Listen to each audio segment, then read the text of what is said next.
보통은 증여는 부모님 살아생전에 그 부동산을 무상 이전 받는 것이고, 상속은 부모님이 돌아가시면 받게 되는 것입니다. 대부분 부자들은 상속세는 과다하기 때문에 상속세 대신 증여를 많이 하는 경우가 있는데요, 그것은 사망일 이전 10년 이내에 상속인에게 증여한 재산과 5년 이내에 상속인 아닌 자에게 증여한 재산은 상속재산이 합산이 됩니다. 하지만 사전 증여한 날로부터 10년 내지 5년이 경과한 후에 상속이 개시된 경우에는 상속재산이 합산되지 않습니다. 그러므로 부자들은 그 재산 중 일부를 미리 증여세를 부담하더라도 추가 상속재산에 포함되지 않기 위해 미리 사전 증여를 하는 것이 절세 방법이라 할 수 있습니다. 또한 미리 사전 증여를 하는 것이 대부분 증여 당시 평가액이 상속 당시 평가액보다 낮기 때문에 절세할 수 있고, 특히 서울 같은 경우에는 부모님 등이 아파트 등이 여러 채 있는 경우에 증여를 통해 1세대 1택 비과세 활용 등의 목적으로 사전 증여가 이루어지는 경우도 있습니다. 이 내용은 단순할 것 같지만은 모든 상황을 다 보고 판단해야 되기 때문에 혼자 판단하지 마시고 세무 전문가와의 도움이 절대적으로 필요하다고 봅니다. 주변에 상속세 내시는 분은 그렇게 많지 않아 보입니다. 그러나 요즘 부동산 가치 상승으로 최근에는 상속세 내는 분이 많아진 것도 사실입니다.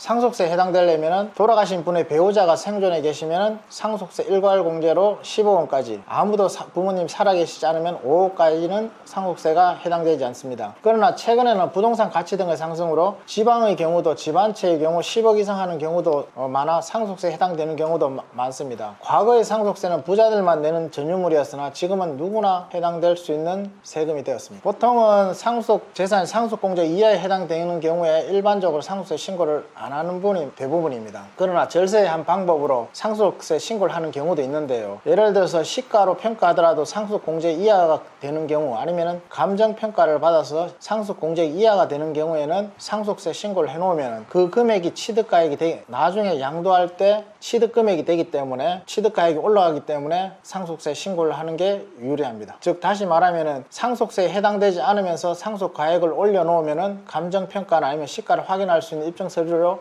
상속세 신고를 해놓으면 나중에 양도 당시에 취득가액이 올라가기 때문에 절세의 한 방법이기 때문에 상속세 신고를 하는 것이 유리합니다. 부동산 증여와 현금 증여 모두 시가로 평가하는, 현금 증여는 시가로 당연히 평가하는 거고요, 부동산 증여도 시가 평가가 원칙이나 아직은 시가가 확인되지 않는 부분들이 많습니다. 예를 들어서 상가 건물이니 주택이니 나대지 같은 경우는 아직 시가를 파악하기가 좀 어렵습니다. 그래서 현재까지는 대부분 기준 시가로 신고하기 때문에 그와 같은 물건들은 부동산 증여가 유리하다고 볼 수 있습니다. 따라서 부동산 증여나 현금 증여 어느 것이 무조건 유리하다고 보는 것보다는 필요에 따라서, 예를 들어서 자금 출처가 필요할 경우에는 현금 증여도 때에 따라서는 할 필요도 있습니다. 한 분씩은 이렇게 질문을 물어보시는데요, 부모님 집에 전세로 들어갈 수는 있죠. 들어갈 수는 있는데 그 전세 자금을 어떻게 만들었는지, 전세 계약서를 작성했을 때 그 자금을 실제로 지급을 했는지, 그냥 형식적으로 전세 계약서를 썼는지, 예를 들어서 전세 계약서를 1억을 썼다, 그리고 내가 부동산을 취득을 할 때 3억 원짜리 부동산이든 5억 원의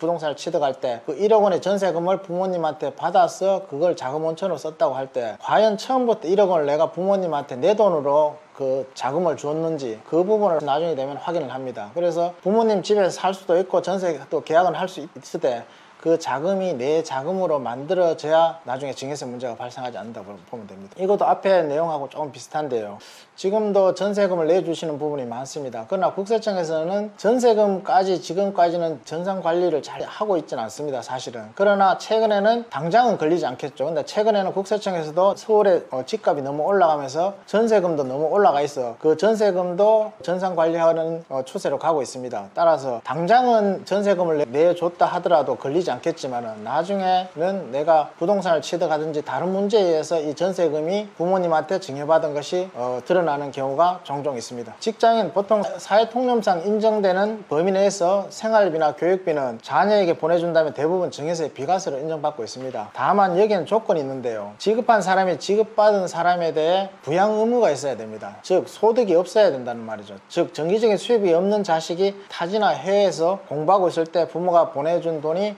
생활비로 인정되어야 비과세로 면제받을 수 있습니다. 상기 내용과 같이 직장인이 부모한테 생활비 쪽으로 받는 것은, 그러니까 직장인이 생활 능력이 되는데 그럼에도 부모님한테 생활비 쪽으로 받는 것은 증여세에 해당된다고 보시면 됩니다. 또한 부양 의무가 있는 자녀라도 그 생활비를 준 자금으로 보내준 돈을 다른 용도, 즉 생활비로 쓰지 않고 주식 투자라든가 부동산 매입에 사용할 경우에는 생활비로 인정되지 않아 해당 금액도 증여세 가 부과될 수 있습니다. 교육비도 마찬가지로 해석하시면 됩니다. 네, 이 부분도 한 번씩은 물어보시는 부분인데요. 세법에서는 무상으로 받은 재산이나 이익은 모두 증여세 부과 대상이지만 축하금, 기념품, 부의금 등은 그 대상에서 제외하고 있습니다. 여기서 중요한 것은 사회 통념상 적정 금액인데요. 그 적정 금액에 대해서는 정해져 있지 않습니다. 결혼 축의금의 경우 불특정 다수로부터 무상으로 받은 이익이므로 통상의 경우 증여세에 해당되지는 않으나 혼주인 부모에게 기속되는 축의금을 자녀에게 주는 것은 자녀에게 증여한 것으로 볼 수 있습니다. 예를 들어서 나에게 기속된 축의금이 5천만 원이고 부모님한테 기속된 5천만 원이고 그 자금으로 내가 부동산을 구입할 때 썼다면 부모님한테 받은 5천만 원은 증여세에 해당된다고 보시면 됩니다. 세뱃돈 같은 경우에도 마찬가지입니다. 소액의 경우에는 증여세 신고를 할 필요는 없겠지만 몇백만 원씩 매년 준다면 그것은 증여로 볼 가능성이 높습니다. 특히 축의금 같은 경우에도 축의금 받을 상대에는 증여세 문제가 발생하지 않을 걸로 보이나 다른 부동산을 취득할 때 그